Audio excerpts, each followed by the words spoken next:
Hey guys, so today's video is a review on a product that I've been eyeing since it came out, and it is the Real Techniques, what's this called? Miracle Complexion Sponge. And this is actually pretty new. I think it came out in September, so it's not like terribly new.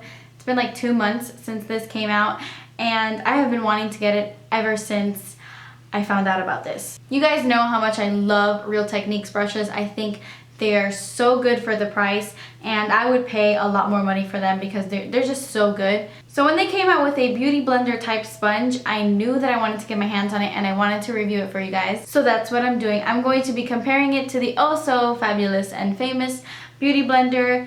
Is it a dupe? I don't know. Let's find out. Okay, so I ordered my sponge online. I got it at iherb.com. I think that website has it for $1 cheaper than the Real Techniques website does. This sponge retails for $6.99, I believe, and I think iHerb has it for $5.99, and then if you order for the first time, you get $5 off, so the sponge ends up being $1, and then you pay $4 shipping. So basically this turns out to be $4.99, which is how much I paid for it, which is a crazy deal. I mean, considering the beauty blender is $20 for just one sponge. I mean, I definitely think it's worth the $20. That's how great it is, but it's a pretty penny. You know what I mean?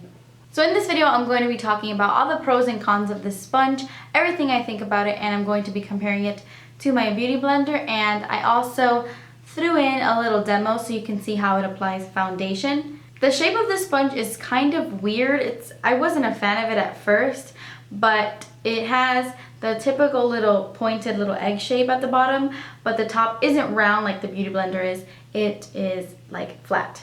So I wasn't a fan of it at first, but I love how it applies foundation because it's just like a flat surface, so it's easy to put your foundation on. So I really like that they did that little slanted flat top thing. I think it's really good. This is, by the way, what it looks like after it has been wet. I did do the demo before I sat down and filmed this, so I had already wet the sponge, but it is probably like half its size when it's dry, which is exactly how the beauty blender looks when it's dry. This is also wet. You can see in terms of size, it's pretty close match. This is just a tiny bit larger, but Jesus Christ. But they both double in size when they get wet. You can see in the little clip that I'm showing you right now, I put it under the water and I just start squeezing it and squeezing it and squeezing it until I feel like it is as big as it's gonna get. So I do that a couple times and then I rinse it out. I squeeze it as hard as I can and get all the water out, and then I use it. I will say though, I feel like this retains water more than the beauty blender does. I feel like once you wring out the water in the beauty blender, you can squeeze it as hard as you can and water won't drip from your hand. But with this one, I feel like no matter how many times I squeeze it, there's just still a little bit more water that will drip down my hand. So really quickly, before I get into the demo, I'm gonna talk some pros and cons. I'm gonna tell you everything I like about it first.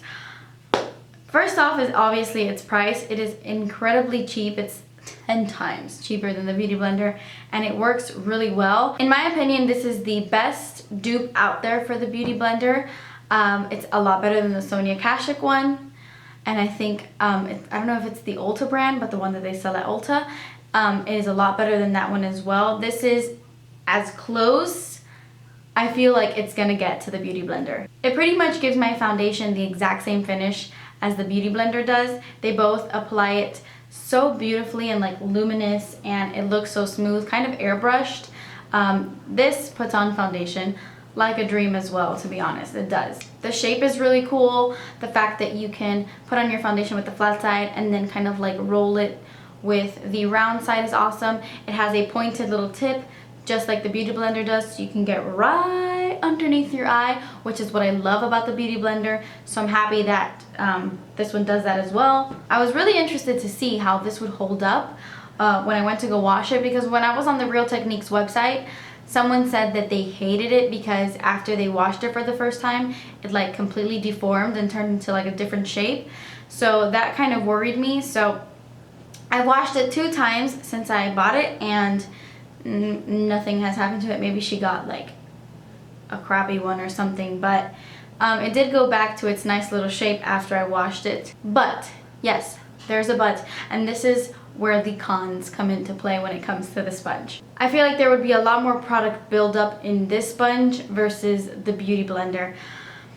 While I was putting on my foundation for the first time, I noticed that I had to do like an extra little pump of foundation to completely cover my entire face.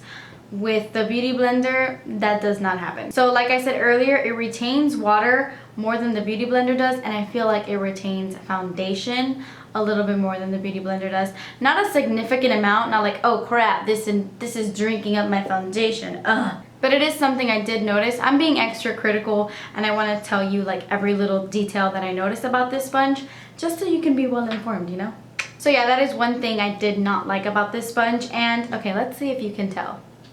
Let's see. By looking at it, they look like they would be made by the same material, but they're not. Okay, you probably can't tell on camera. This probably is pointless, but the Beauty Blender is very bouncy. You rinse the water out, and it's like there's nothing in the Beauty Blender, like nothing. Very bouncy and springy, comes right back to life when you squish it.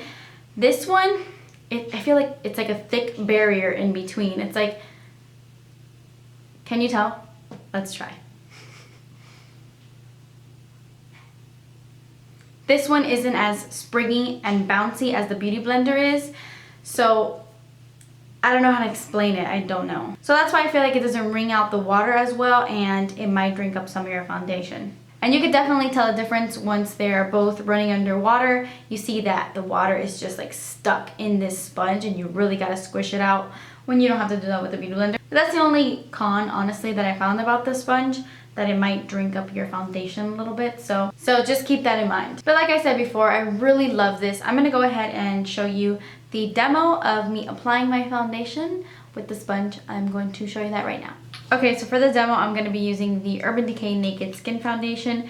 And the reason why I'm using this foundation in particular is because I feel like the Beauty Blender applies it beautifully. I like how the Beauty Blender applies this foundation more than how a brush does. So that's why. I love the color, by the way. Not that anybody cares, but I like that it's orange. And I'm just gonna use the flat side and pat, pat, pat.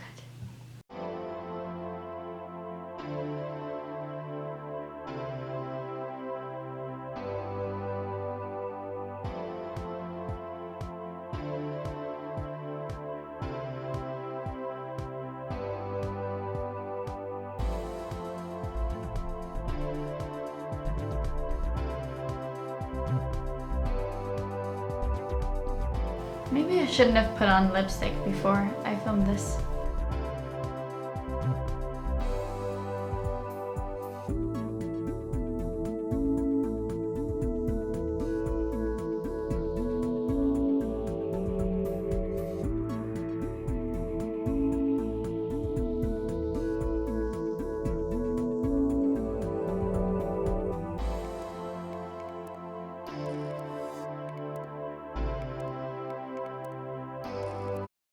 So as you saw, it does a wonderful job of applying my foundation. It applies it nice and even. It doesn't make it streaky at all. This does not give you the streaky look at all. If you have a problem with your foundations looking really streaky, then yeah, I definitely recommend this. So yeah, in conclusion, I give this product 2 thumbs up. Do I think it's an exact dupe of the Beauty Blender?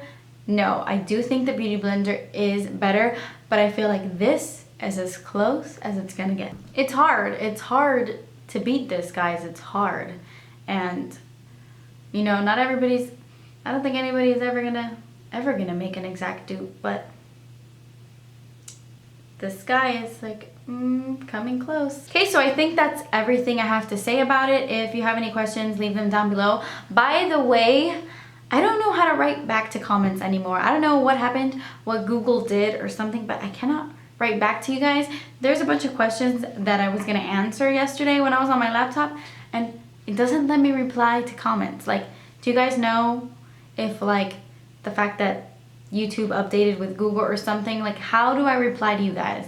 Help me, I don't know. But yeah, anyway, thank you so much for watching, guys. Please subscribe if you haven't already, and I will see you in my next video. Bye.